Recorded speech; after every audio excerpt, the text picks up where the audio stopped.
senhor presidente, nobres vereadores e vereadoras, muito bom dia. Senhor presidente, eu quero começar invertendo um pouco a ordem do meu discurso, fazendo uma necessária concordância à fala recente, agora há pouco, da vereadora Letícia Jota, no que se refere às questões levantadas. Primeiramente, lamentar e manifestar aqui as minhas condolências, que eu tenho certeza que não são só minhas, mas de toda a Câmara, à família da servidora Lúcia Maria da Conceição, falecida na semana que se passou, vítima de Covid-19. E não poderia deixar de fazer esse pronunciamento no seguinte sentido: no dia 14 de abril, essa Câmara aprovou por unanimidade uma indicação que foi de autoria de todos os vereadores e vereadoras e aprovada por todos nós, solicitando que os servidores com mais de 60 anos da área de saúde pudessem ser afastados das suas funções, realizando-as em casa, na medida do possível, sem deixar de receber, obviamente, seus vencimentos. Fizemos esse pedido enquanto legislativo, baseados nas indicações da Organização Mundial de Saúde, que defende que, por si só, as pessoas com mais de 60 anos já fazem parte do grupo de risco, o que é agravado, obviamente, no caso da existência de doenças crônicas. No dia 17 de abril, eu tive a oportunidade de estar com os sindicatos, principalmente com o Sindicato de Saúde, e analisarmos a possibilidade de entrarmos com ações conjuntas em relação a isso. Nesse mesmo dia, eu notifiquei o secretário de Saúde, Iranildo Campos, em relação a esse problema, e notifiquei o Ministério Público sobre o fato de que Cabo Frio não estava afastando os seus servidores acima de 60 anos na área de saúde. Hoje nós temos essa triste informação do falecimento de uma servidora em atuação, ou seja, uma servidora que atuava na linha de frente da saúde, lidando com a população em geral. Mais uma servidora, entre tantas outras, falo tantas também concordando com a vereadora Letícia, porque a grande maioria é de mulheres, sem equipamentos de proteção suficientes, sem estrutura suficiente para trabalhar e sem receber os seus salários, como hoje é a situação da saúde, também da educação e de todas as categorias, incluindo os aposentados. O 5º dia útil bateu na sexta-feira e, mais uma vez, o governo não cumpre as suas obrigações constitucionais. É para mostrar, vereadores, que todos estamos buscando fazer a nossa parte nesse sentido.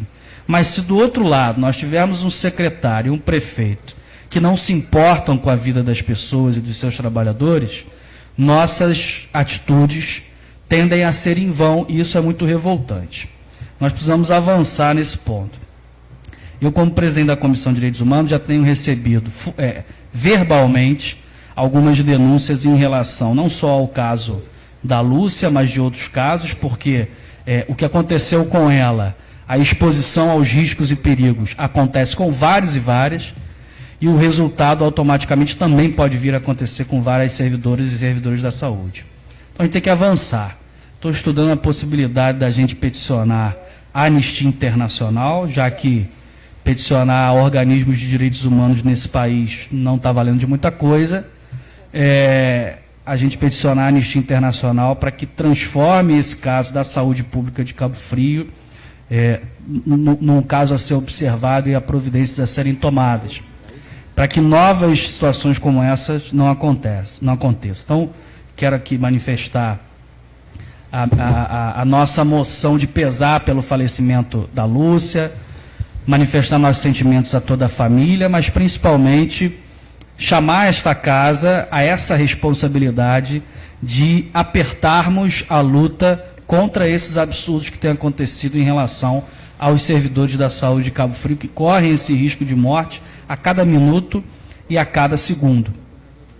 E avançando nessa perspectiva da falta de humanidade do governo com os seus trabalhadores, reforçar essa informação dos aposentados muitos dos quais ainda não receberam seus salários do mês anterior e já estão com o atual salário, cujo prazo se encerrou legalmente de pagamento na sexta-feira, atrasados. Contrariando não só a Lei 10.22 de 89, que pede a prioridade de pagamento salarial dos aposentados, mas as próprias normas do bom senso e constitucionais.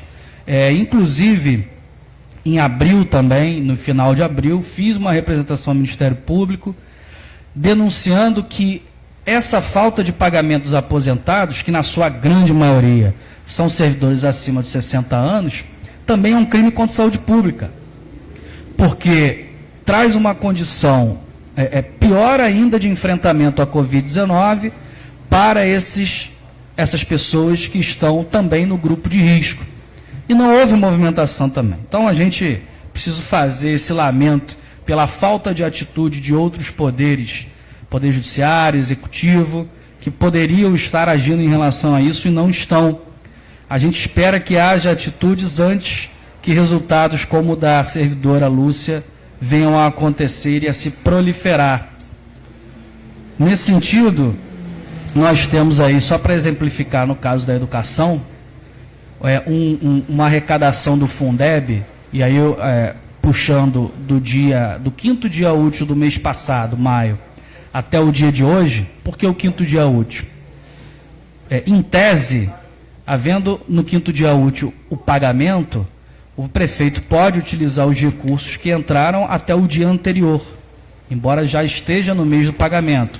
O mais correto seria utilizar a arrecadação do mês anterior, mas ele pode usar a arrecadação até o dia exatamente anterior do pagamento.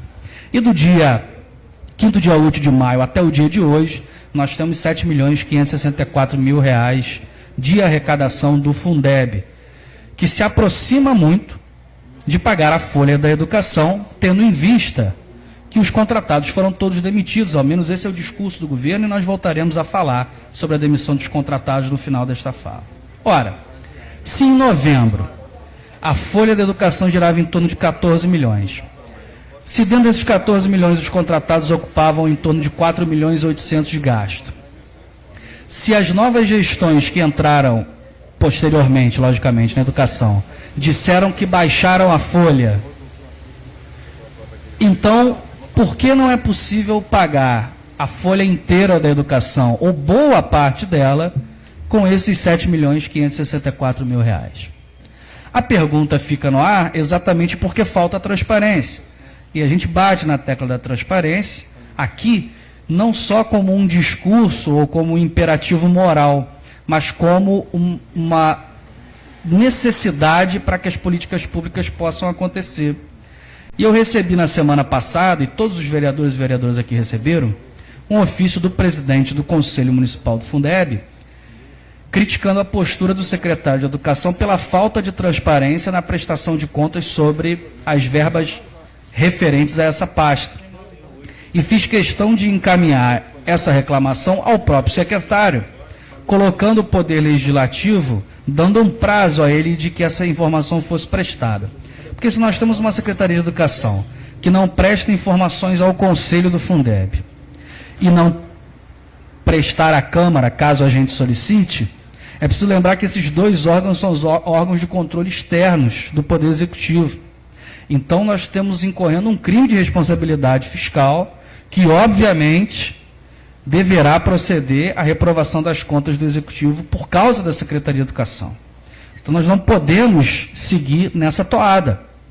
Nós não podemos seguir sem saber quais são os gastos da folha atual da educação, por que não é possível pagá-la mesmo com os recursos do Fundeb, e por que não se presta contas disso e de outros valores ao Conselho do Fundeb. Essa falta de transparência, volto a dizer, impede que nós façamos uma análise mais pormenorizada do absurdo que é a falta de pagamento do servidor.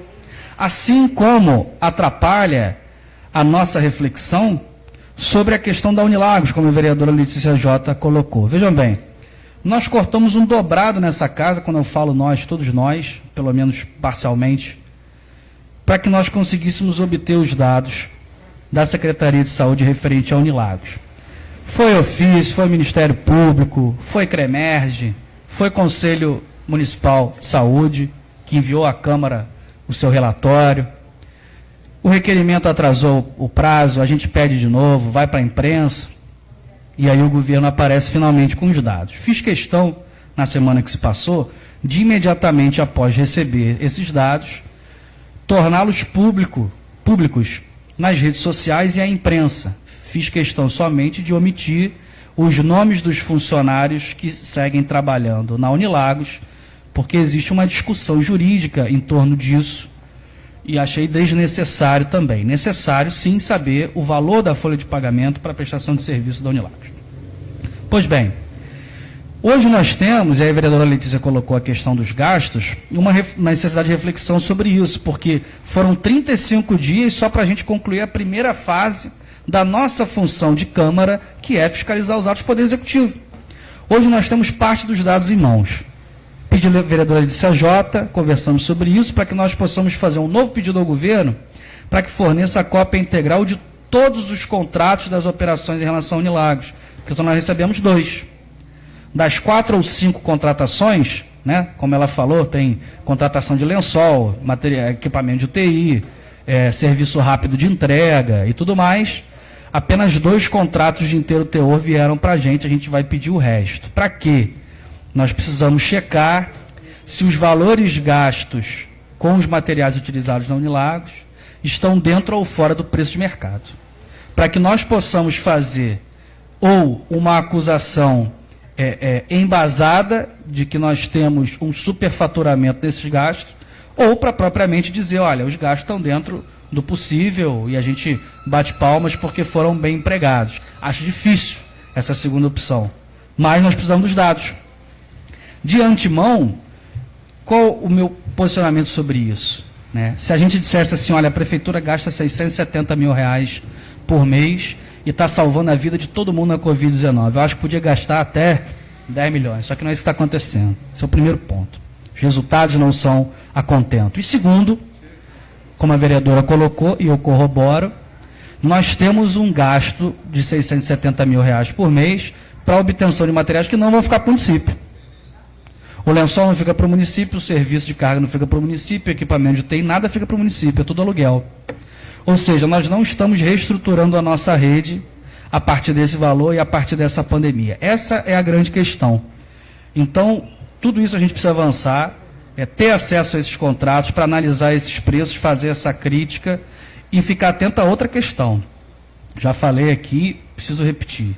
O sistema de requisição administrativa, artigo 5º, inciso 25 da Constituição, ele prevê, depois do uso do bem particular, uma possibilidade de compensação financeira da Prefeitura à Unilagos, no caso da Unilagos entender que houve prejuízo de suas atividades e automaticamente vencer com esse argumento. Nós precisamos estar muito atentos a isso, para não tomar, né, o golpe depois da situação terminada. Então, são essas questões que nós temos que estar atentos e por isso a gente quer todas essas informações. E dentro disso, ainda falando da questão da transparência, para mostrar como é que ela é importante, a gente coloca na sessão hoje um projeto de minha autoria que pede transparência nos dados fornecidos sobre a Covid-19. Nós temos uma confusão no país em relação à questão dos dados e precisamos cuidar da nossa cidade para poder chegar a esse enfrentamento. Então, o que a gente pede? Transparência, que no portal da transparência os dados possam ser colocados em relação à Covid-19 e atualizados diariamente em Cabo Frio. Que dados são esses? Dados da Secretaria de Saúde, dados dos cartórios. Se a gente entrar no site de transparência dos cartórios brasileiros hoje, o número de pessoas que morreram por Covid-19 e que tem essa referência no seu atestado de óbito é maior do que o divulgado pelo boletim da Prefeitura. Cada um de vocês tire a conclusão que quiser em relação a isso, mas é uma questão matemática óbvia. Nós queremos ter acesso a esses dados e queremos que a população toda tenha, para que se possa fazer esse julgamento e se possa fazer políticas públicas de enfrentamento a essa questão. Esse é o nosso pedido. Quase finalizando, citar também que apresenta hoje um requerimento, na linha também da questão dos servidores de saúde, a Enel e a Prolagos, que possam buscar tarifas especiais, redução de tarifas, para os servidores de saúde que seguem no enfrentamento da Covid-19. É uma forma de colaborar com essa missão importante, que é tão pouco valorizada pelo município, não só porque não paga o servidor, mas porque também não há estímulo, não há equipamento de proteção individual, e a gente pede que as concessionárias que prestem serviço ao poder público possam auxiliar um pouco nessa tarefa árdua. E para finalizar, quero só manifestar aqui o meu voto favorável ao projeto de lei que será votado hoje, de autoria do vereador aqui de Barreto, que hoje preside a sessão, referente a uma autorização legislativa para que o Poder Executivo possa, na iminência de readmitir contratados, que sejam readmitidos os contratados que outrora estavam contratados, para que não se precise realizar um novo processo seletivo ou outra forma que possa ser até pior ou mais estranha de admissão dos contratos. Toda a luta para que aquelas pessoas que perderam seus empregos no momento mais difícil da pandemia nesse Brasil, através de uma atitude desumana do prefeito Dr. Adriano, possam voltar aos seus postos de trabalho, será uma luta que terá o apoio do vereador Rafael Peçanha. Muito obrigado, bom dia a todos e todas.